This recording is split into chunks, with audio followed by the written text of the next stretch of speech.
contract extension with the Lakers comes after a disappointing 33-win campaign that led to the firing of Frank Vogel and the hiring of Darvin Ham as his coaching replacement. Meanwhile, the NBA has officially released its schedule for the 2022-2023 season. The 82-game regular season tips off October 18th and ends on April 9th, followed by the NBA playoffs. The Golden State Warriors are the defending NBA champions. They beat the Boston Celtics 4-2 in the NBA Finals in June. In this sunny side of sports highlight for 2022, the AP's Gethin Coolbaugh reports from Boston, Massachusetts. For the fourth time in 8 years, the Golden State Warriors are NBA champions after beating the Boston Celtics 103-90 in Game 6. Stephen Curry led the way with 34 points. Andrew Wiggins scored 18, and Draymond Green amassed 12 points, 12 rebounds, and 8 assists. Curry earned his first NBA Finals MVP award after averaging 31.2 points in the series. To be on the stage and play with amazing teammates against a great Boston Celtics team that gave us everything to try to get to the finish line. This one hits different for sure. Jalen Brown scored 34, while Jason Tatum had 13 for the Celtics, who fell short of their first title since 2008. It's hard getting to this point and see them order, getting over the hump. It's a long journey, long process. So I took from it. It's tough, and I got to take it up another level to what we want to do. Gethin Coolbaugh, Boston.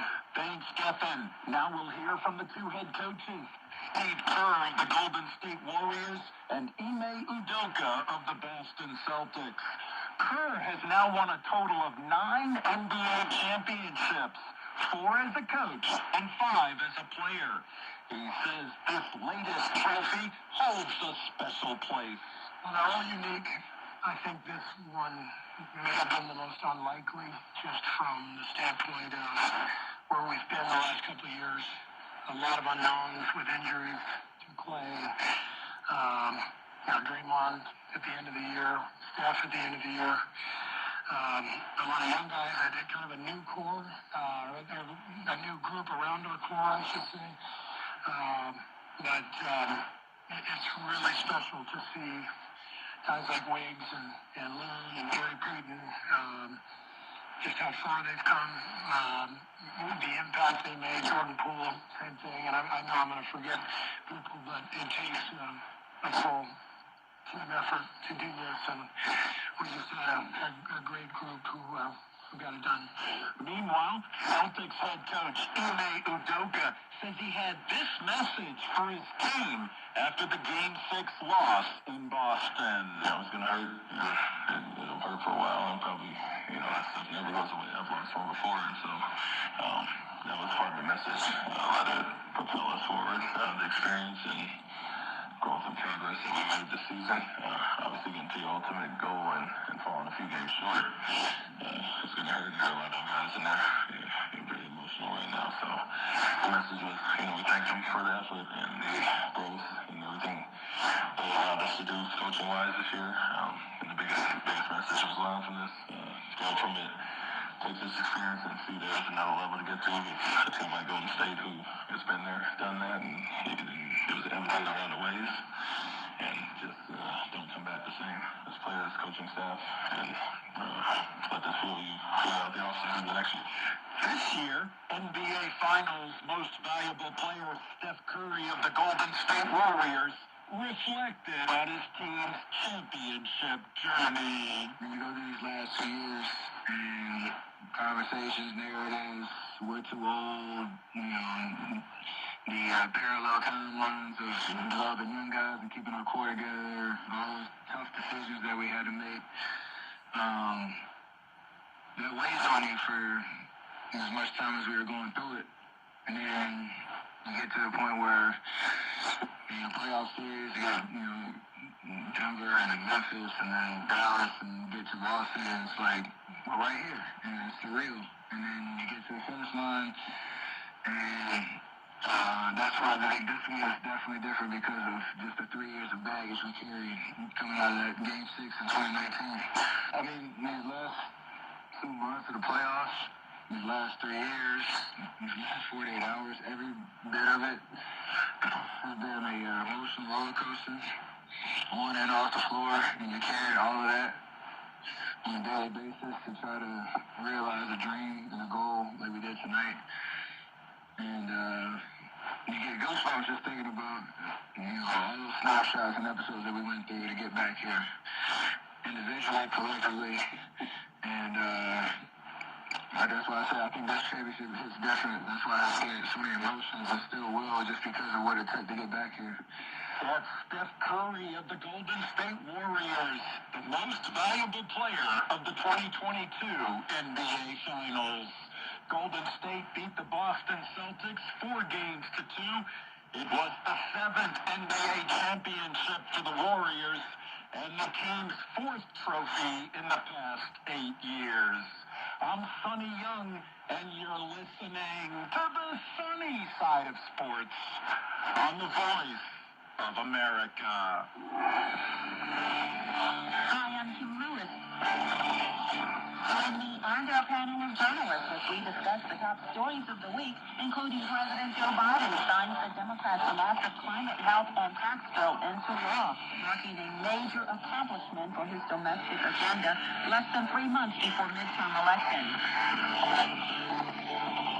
Join us for Issues in the News this Saturday and Sunday on the Voice of America. Thanks, Kim. Follow the sunny side of sports on Facebook and Twitter.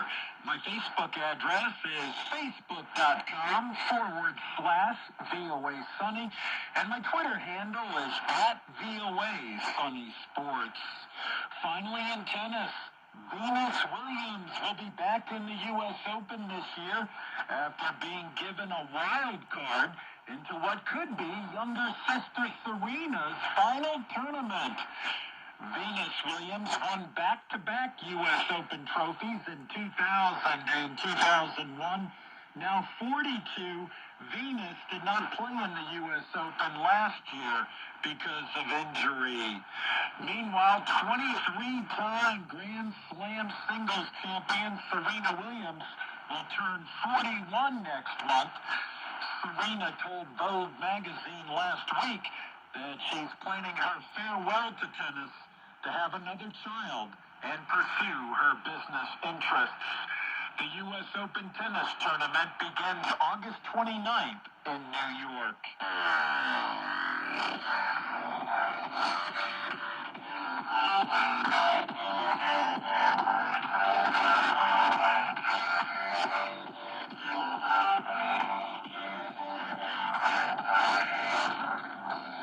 And that wraps up the August 18th edition of the show. Thank you for tuning in. I'm VOA's Sonny Young in Washington. I did it.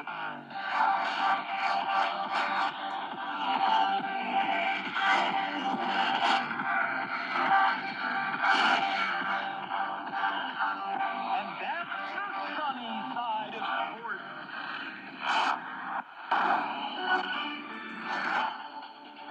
This is VOA News. Via remote, I'm Marissa Melton. Witnesses say over 20 people have been killed in a bombing at a mosque in the Afghan capital of Kabul. AP correspondent Karen Chamis has more. The blast also killed a prominent cleric and wounded dozens of people. One survivor recalled the moment of the blast. It was evening prayer time and I was attending the prayer with others when the explosion happened. It was a very powerful explosion inside the mosque. In the aftermath, outside the mosque, tempers were high as several men carried the coffin of the cleric to be taken away for burial. No one immediately claimed responsibility for the attack. However, the Islamic State has stepped up attacks on the Taliban and civilians since the Taliban took over the country last year. I'm Karen Chamis.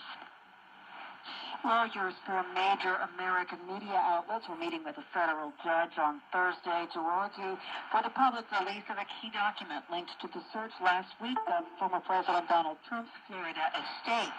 Trump and his allies have denounced the fact of weaponization of law enforcement. Congressional Republicans have threatened to investigate the Justice Department and the FBI. Amid the uproar, several media outlets last week were asked a judge to unseal all documents related to the search. The judge unsealed the warrant last Friday at the request of the Justice Department, but the department says it doesn't want other documents released because they contain sensitive information. Trump has denied any wrongdoing and said he wants the documents released immediately. Reuters is reporting that the man accused of stabbing author Salman Rushdie was expected to make another court appearance Thursday. The 24-year-old suspect, Hadi Matar, pleaded not guilty last Saturday to charges of attempted murder and assault. This is VOA News.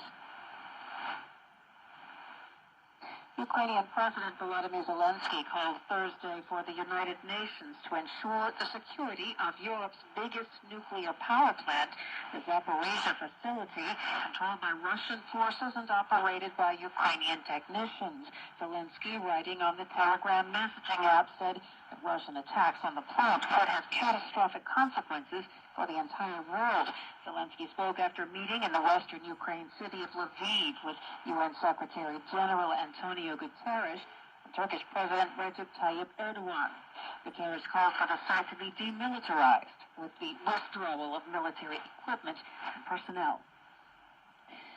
Rudy Giuliani was at an Atlanta courthouse on yesterday as a special grand jury investigates possible illegal attempts to influence the 2020 election in the U.S. state of Georgia. AP correspondent Jennifer King has more. Giuliani spoke with AP reporter Larry Neumeister at JFK Airport as he returned to New York, providing few details after hours of questioning before the grand jury in Atlanta. The district attorney's office and Mr. Giuliani is satisfied his obligation on this appeal. He's made efforts to my obligation. Giuliani was pushed through the terminal in a wheelchair and confirmed it was his first plane trip since heart stent surgery in early July. His attorney, Bob Costello, did not address whether his client declined to answer any questions, but said the 5.5-hour session went well with no disputes. Fulton County District Attorney Fannie Willis opened the investigation after the disclosure of a phone call between Donald Trump and Georgia election official Brad Raffensperger. I just want to find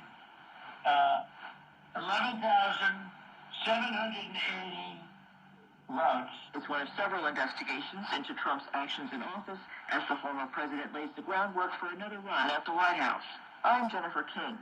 Algeria's Civil Protection Agency says wildfires raging in the country's east have killed at least 37 people and wounded 161 others. Most of the victims were reported in the region of El Tarf, near the border with Tunisia, where 34 people were found dead. The death toll included a family of 5 found in their home and 8 people on a public bus whose driver was surprised by flames while traveling in a mountainous region. The North African nation's prime minister said Thursday the Algerian state would support the victims' families and pay for renovation work and compensation for the loss of livestock and beehives. And once again, our top story this hour, Taliban authorities in Afghanistan said Thursday the death toll from an overnight bomb blast inside a mosque in Kabul has risen to at least 21. Khalid Zadran, a police spokesman in the Afghan capital, told VOA that at least 33 worshippers were wounded in that blast. Marissa Melton, VOA News.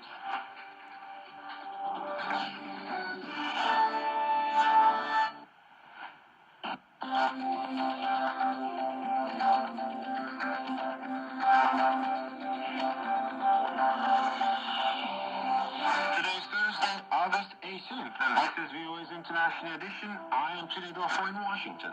Coming up in the next half hour, Ukraine expands war into Russia-occupied Crimea as Kremlin forces pound the Odessa region. Today, over the night, it was an attack by Russian forces on the Odessa region, and to be more precise, on the village of Zatoka, and Zatoka is one of the main touristic destinations. South Korea's president said he wants closer relations with Japan to face common threats in the region. Yoon Suk-yeol said, "Today, Japan is our partner, but we face common threats that challenge the freedom of global citizens."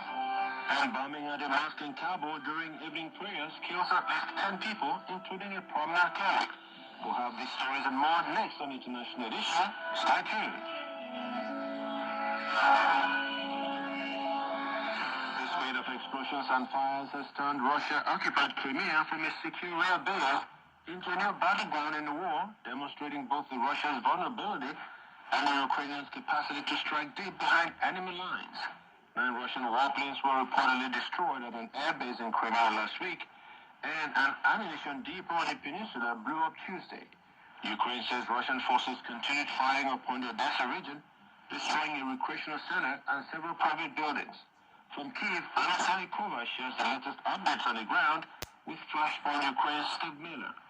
Today, over the night, it was an attack by Russian forces on the Odessa region, and to be more precise, on the village of Zatoka. And Zatoka is one of the main touristic destinations in Odessa region, always been, but after the annexation of Crimea, it became even more. So it's huge and very important touristic destination in Ukraine in general. And today we hear reports that 7 buildings were destroyed in the recreation center in Zatoka, and this is in addition to 15 private buildings that were damaged. Currently, officials of the region are reporting about 4 injured citizens. The rescue operation is ongoing, so the number might change and we might get more details and more information later on. I also want to follow up with you because there are reports from both Russian authorities and Ukrainian authorities about these explosions that were taking place in Crimea. What have we learned since then? In general, what we hear is that Russian forces accuse Ukrainian forces in sabotage. When we talk about yesterday accidents in Jankoy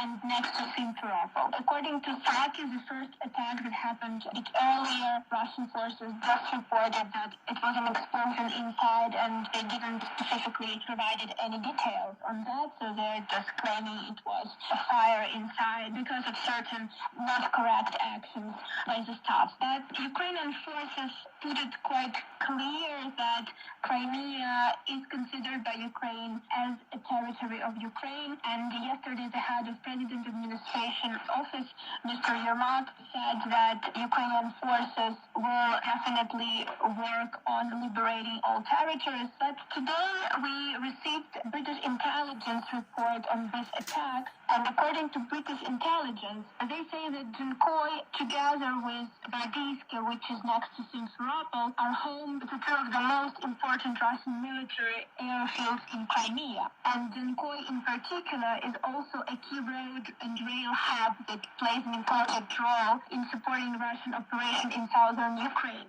So basically, British intelligence claiming that these 2 places are basically the key of Russian operations in southern Ukraine. And they also say that after the recent explosions in the occupied Crimea, the command of the Russian Federation is most likely to be pretty much concerned about the obvious deterioration of security on the peninsula. That's reporter Anna Chernikova speaking from Kyiv with Flashpoint Ukraine, Steve Miller. South Korea's president says he wants closer relations with Japan to face common threats in the region. As Zero Radio reports from Tokyo, the Kenya's approach has been welcomed in Japan, but overcoming historical mistrust may prove difficult. Marking the 77th anniversary Monday of his country's liberation from Japanese rule and the end of World War II, South Korea's president called for better relations with Japan. 세계 시민의 자유를 위협하는 도전에 맞서 Yoon Suk-yeol said, "Today Japan is our partner as we face common threats that challenge the freedom of global citizens. When Korea-Japan relations move toward a common future and when the mission of our times align based on our shared universal values, it will also help us solve the historical problems." Those historical problems have long weighed on relations between Seoul and Tokyo. The 2 countries dispute the ownership of islands in the Sea of Japan. South Korea wants greater atonement from Japan for its conduct during colonial rule, including the use of forced sex slaves known as comfort women during World War II. Speaking on the anniversary of his country's surrender in 1945, Japan's Prime Minister said he would uphold Japan's constitutional pledge to never again repeat the horrors of war. Fumio Kishida said, "In a world where conflicts are still unabated, Japan, under the banner of proactive pacifism, will do its utmost to work together with the international community to resolve the various challenges facing the world." Alongside U.S. forces conducting military drills, Japan and South Korea took part in missile intercept exercises off Hawaii earlier this month. It is a tentative step forward, says Japanese defense analyst Kunihiko Miyake. The tripartite cooperation is not a big problem for us and for them, as long as the Americans are there. But when it comes to bilateral relationship, bilateral whatever activities between South Korea and Japan, probably that could be, that would cause domestic political problem further. Japan and South Korea see common threats in the region, but with different perspectives, says Miyake. Probably the Americans and South Koreans are in sync with each other as far as the threat from North Korea is imminent. And I agree with that. But the question is, when it comes to China, South Korea doesn't feel as we do. See, we are facing a land power threat from the continent to the waters in our part of the world. Despite the common threats, analysts say it will be difficult for South Korea and Japan to overcome decades of mistrust. Japanese government ministers were among those visiting Tokyo's controversial Yasukuni Shrine Monday, which honors Japan's war dead, including several convicted war criminals. South Korea urged Japan to show humble reflection on its past. Henry Richwell for VOA News, Tokyo. Thank you, Henry. Since evacuating tens of thousands of Afghan allies following the U.S. withdrawal from the country a year ago, the State Department has been tasked with determining how to provide humanitarian aid to Afghans living under the Taliban during a serious food shortage. VOA senior diplomatic correspondent Sidi Sain provides an update.